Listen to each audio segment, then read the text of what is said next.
Welcome, ladies and gentlemen, boys and girls, from a weirdly misty, cold LA. And if you can hear in the background, we have some dust relocation specialists. Actually, I think at this moment, can we see? They are relocating as we speak, wherever they may be. But dust relocation is happening right now. Shall we get on? Now, obviously, we're going off the beaten path of a conventional body removal because I don't need the body. So I think there's some steering stuff. I've actually watched an old video of mine. There's some steering stuff there, and a steering shock stabilizer thing, whatever it's called. That all needs to come out. And whatever these gloves are used for. Gross.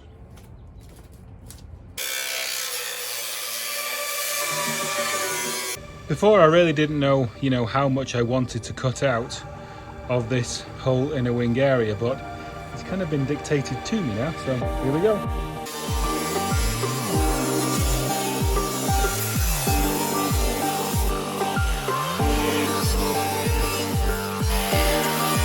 Progress has been made, so as we know, we've done that cut. Moving inside. Dash is out. And I think I'm definitely going to go higher than this eventually, but I'm going to go along this seam for now as a cut, and then see where it comes through on the inside of the front wheel well through the exterior cut, if you know what I mean. Look at that. Oh my god, it's insane. It's so crunched. That's crazy. Anyway, okay. So yeah, Sawzall time, I think. This could be first lift off, or it may not. I think I've undone all the bolts. She definitely doesn't seem like she wants to be forthcoming with her body off the chassis. I have a funny feeling that there may be some sticky shenanigans going on around here.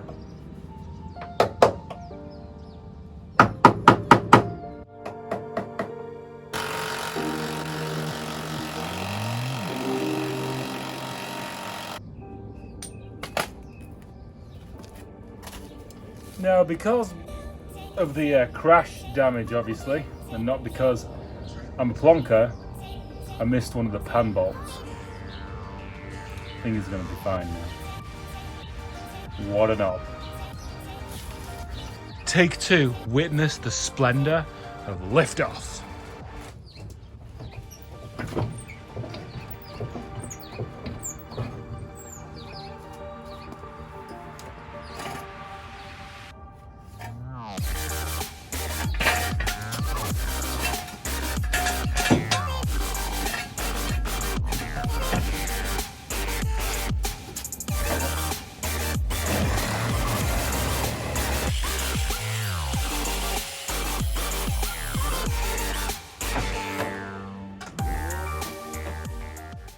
That is not supposed to be flat there. That's supposed to be like a nice oval. That's supposed to be flat. And that's supposed to be flat and then a nice oval. Wow. Here we go. Let's give you guys a look-see. Ooh, look at that. Lovely and crunched. I did have an idea of keeping this pan and doing some sort of fancy buggy out of it, but nope, I ain't touching it now. So I'm thinking, I put a check stand there, I'm thinking about just chopping this whole front end off, and then I can roll it out and I can really attack the front end of the bug. I'm just cutting up really inspection holes to see what's where.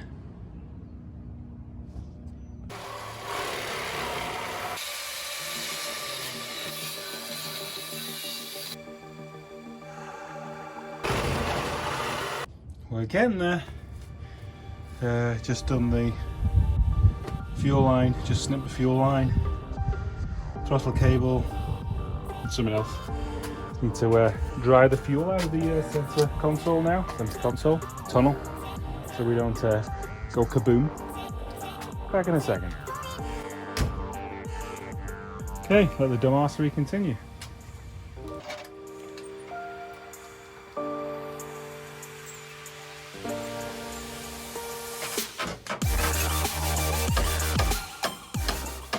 Can we fit an engine in there yet? Work area is getting a bit full. What do you think? Probably put a flat 4 in the front of that, right? Yeah? Come on. Cutting out the grot. That is what we're doing. Chopping out the grot.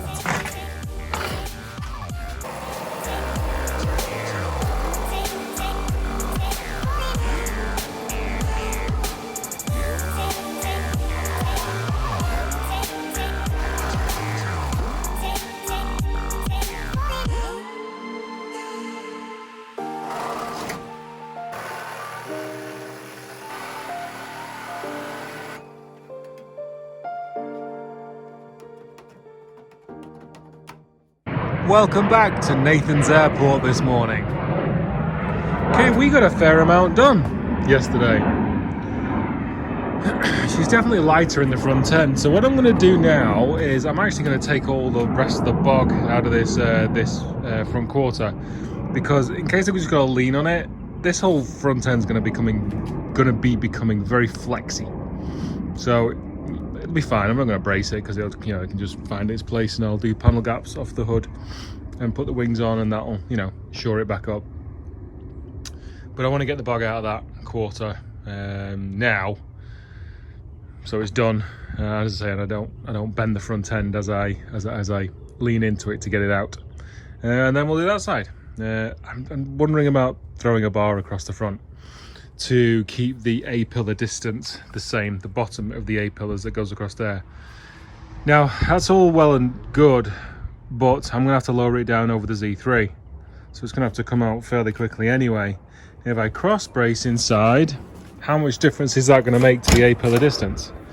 If I cross brace from here across to there, yeah, I suppose it would. I'm going to have to get wood for that, steel for that tomorrow. I don't have time to get it today, but I want to get the rest of the dash stuff out today.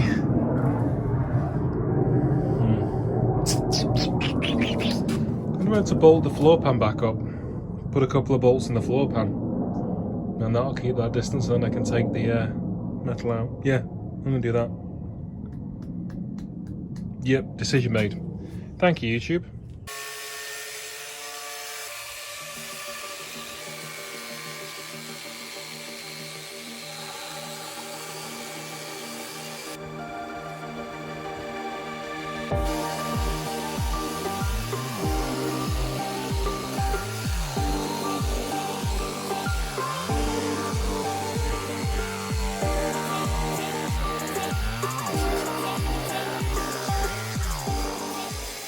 I think you can safely say that this guy was a mud-slinging Picasso. What a wanker. I've not gone into the front panel because I wouldn't mind replacing one of those with the, I think it's off a 1302 or something like that, that has the grill on the front. Like a lower grill that runs along there. I wouldn't mind that, so don't need to dig all the bog out of that. Yeah.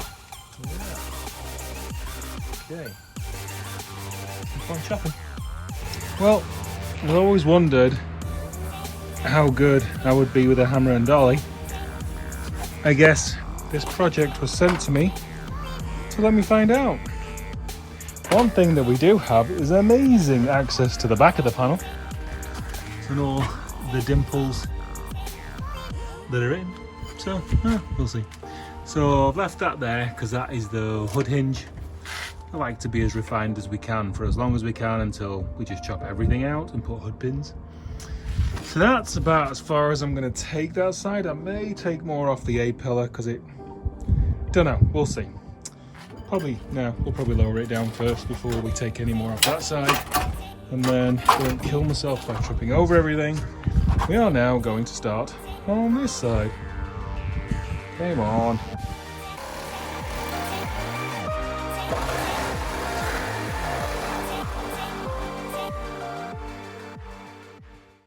Right, definitely seems like a fair amount of carnage for the day. When you actually chop most of a car away, there's a ton of room for an engine. Oh my god. Here we go, so still gonna clean up that, take those two out, keep the hinge mounts there for now.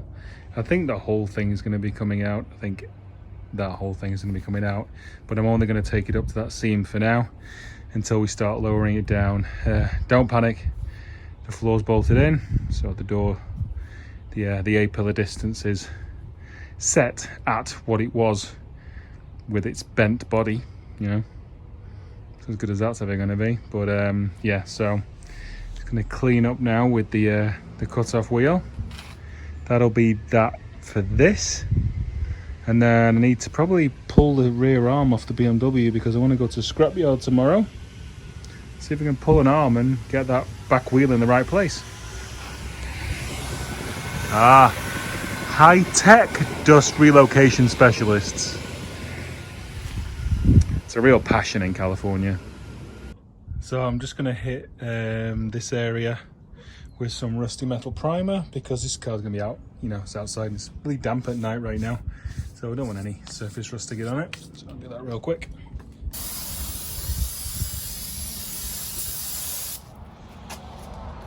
Brake cleaner, paint prep of the gods.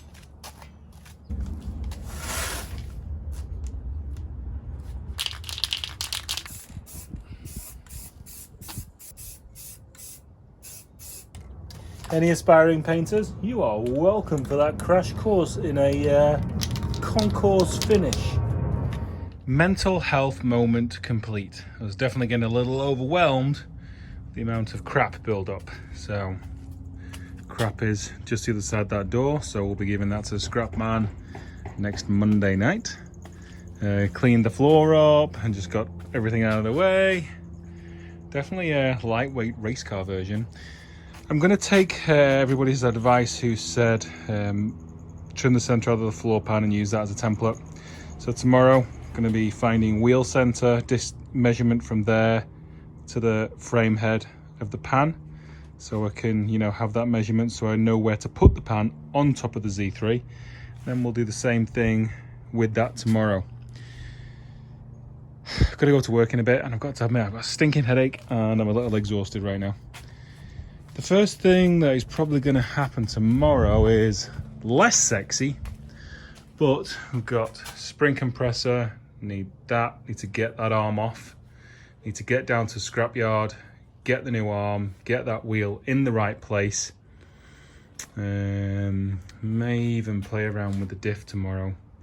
I've still got a fair amount of work on this to do before I even start chopping and get it underneath that. So we've definitely got a long day on next 2 days. Next 2 days is my weekend, so today's my Friday. So we have 2 full free days. Yeah, we shall see what we can get done. And on that stunningly successful note, I shall end this episode. Things are going well. I am very, very excited. Oh, one thing. So Patreon launched. Links in the description. Merch is launched. That's in the Teespring bar underneath the screen. What else? I think that's it. Subscribers are going well. That's climbing. And likes and comments are awesome. You guys are great. Love the support. Love the comments and the ideas and encouragement. Yeah, good stuff. It's a great year so far. All right, guys. See you in a few days.